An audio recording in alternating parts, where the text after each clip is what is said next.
ಹರೇ ಶ್ರೀನಿವಾಸ. ಕನ್ನಡದ ಕಣ್ಮಣಿ ಅಪೂರ್ವ ಎನ್ಜೆ ಮಾಡುವ ನಮಸ್ಕಾರಗಳು. ಇವತ್ತು ನಾನು ಶ್ರೀಕೃಷ್ಣನು ಮಾಡಿದ ಲೀಲೆಗಳನ್ನು ಈ 8 ಸಾಲುಗಳಲ್ಲಿ ಬರುವ ಸಂಕ್ಷಿಪ್ತ ಭಾಗವತದ ಮೂಲಕ ನಿಮ್ಮೊಂದಿಗೆ ಹಂಚ್ಕೊಳ್ಳೋಕೆ ಬಂದಿದ್ದೀನಿ. ಇದನ್ನು ಪೂರ್ತಿಯಾಗಿ ಕೇಳಿ, ತುಂಬ ಚೆನ್ನಾಗಿದೆ. ಭಗವಂತ ಮಹಾವಿಷ್ಣುಗೆ ಎಷ್ಟು ಅವತಾರಗಳಿರ್ತವೆ? 10 ಅವತಾರಗಳಿರ್ತವೆ ಅಲ್ವಾ? ಅವು ಯಾವ್ಯಾವು? ಮತ್ಸ್ಯ, ಕೂರ್ಮ, ವರಹ, ನರಸಿಂಹ, ವಾಮನ, ಪರಶುರಾಮ, ರಾಮ, ಕೃಷ್ಣ, ಬುದ್ಧ, ಕಲ್ಕಿ. 10 ಅವತಾರಗಳಿರ್ತವೆ ಅಲ್ವಾ? ಇವತ್ತು ನಾನು ಭಗವಂತ ಮಹಾವಿಷ್ಣುವಿನ 8ನೇ ಅವತಾರ ಕೃಷ್ಣನು ಮಾಡಿದ ಲೀಲೆಗಳನ್ನು ಇವಾಗ ನಾವೆಲ್ಲರೂ ನೋಡೋಣವಾ?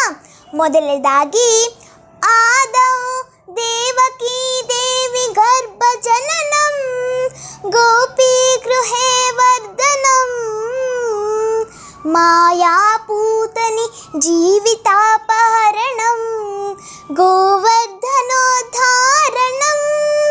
ಕಂಸಚ್ಛೇದನ ಕೌರವಾದಿಹರಣಂ ಕುಂತೀ ಸುತಾಪಾಲನಂ ಏತದ್ ಭಾಗವತಂ ಪುರಾಣ ಕಥಿತಂ ಶ್ರೀಕೃಷ್ಣ ಲೀಲಾಮೃತಂ ಶ್ರೀಕೃಷ್ಣ ಲೀಲಾಮೃತಂ.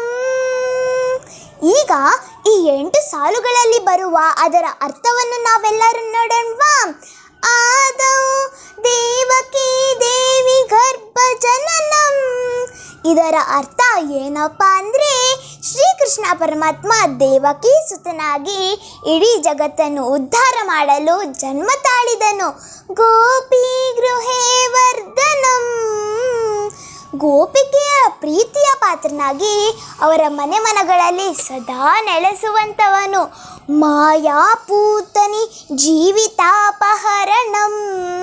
ಪೂತನಿ ಎಂಬ ಮಹಾರಾಕ್ಷಸಿ ತನ್ನ ಮಾಯಾಜಾಲದಿಂದ ಶ್ರೀಕೃಷ್ಣ ಪರಮಾತ್ಮನಿಗೆ ತನ್ನ ವಿಷದ ಮೊಲೆ ಹಾಲನ್ನು ಉಣಿಸಲು ಬಂದಾಗ ಶ್ರೀಕೃಷ್ಣ ಪರಮಾತ್ಮ ಅವಳ ವಿಷದ ಮೊಲೆ ಹಾಲನ್ನು ಉಂಡು ಅವಳನ್ನು ಸಂಹಾರ ಮಾಡಿದನು.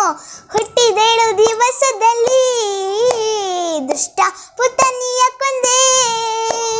ಹುಟ್ಟಿದೇಳು ದಿವಸದಲ್ಲಿ ದುಷ್ಟ ಪುತನಿಯ ಕೊಂದೆ.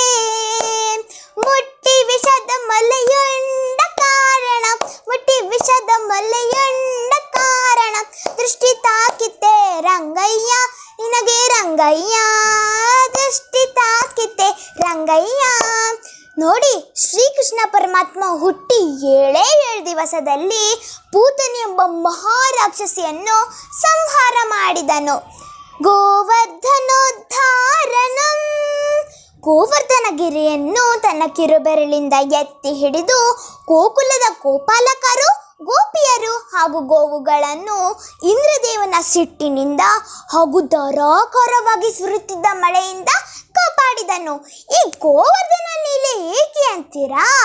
ನಾನೇ ದೇವರು, ನನ್ನಿಂದನೇ ಎಲ್ಲ ಎಂದು ಸೊಕ್ಕಿನಿಂದ ಮೆರೆಯುತ್ತಿದ್ದ ಇಂದ್ರದೇವನ ಸೊಕ್ಕನ್ನು ಅಡಗಿಸಲು ಶ್ರೀಕೃಷ್ಣ ಪರಮಾತ್ಮನ ಈ ಲೀಲೆ. ಕಂಸಚ್ಛೇದನ ಕೌರವಾದಿಹರಣಂ.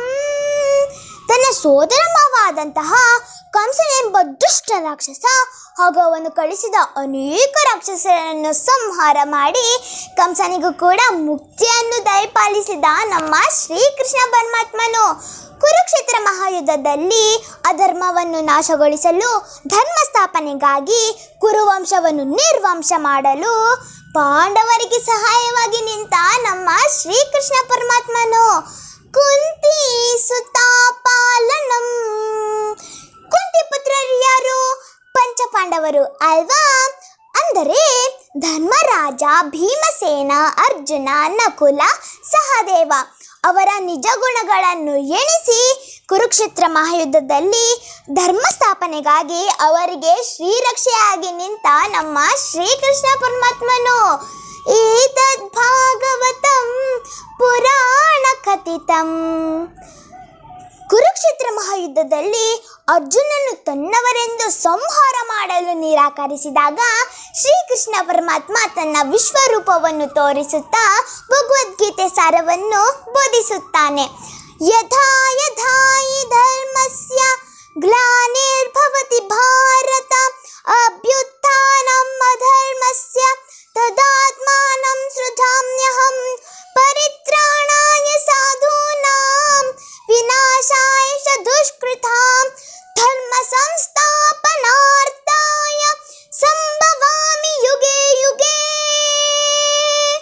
ಎಂದು ಹೀಗೆ ಶ್ರೀಕೃಷ್ಣ ಪರಮಾತ್ಮ ಅರ್ಜುನನಿಗೆ ಹೀಗೆ ಹೇಳುತ್ತಾನೆ.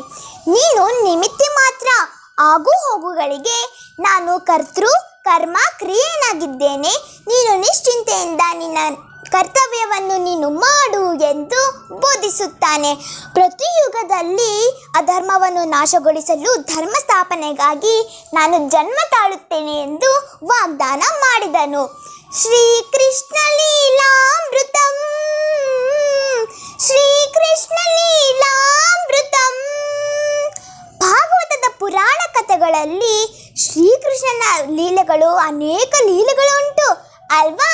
ಇವತ್ತು ನಾನು ಶ್ರೀಕೃಷ್ಣನು ಮಾಡಿದ ಕೆಲವು ಲೀಲೆಗಳನ್ನು ಈ 8 ಸಾಲುಗಳಲ್ಲಿ ಬರುವ ಸಂಕ್ಷಿಪ್ತ ಭಾಗವತದ ರೂಪದಲ್ಲಿ ನಿಮ್ಮೊಂದಿಗೆ ಪ್ರಸ್ತುತಪಡಿಸಲು ಪ್ರಯತ್ನಿಸಿದ್ದೇನೆ. ವಸುದೇವಸುತಂ ದೇವಂ ಕಂಸಚಾಣೂರಮರ್ಧನಂ ದೇವಕೀ ಪರಮಾನಂದಂ ಕೃಷ್ಣಂ ವಂದೇ ಜಗದ್ಗುರುಂ.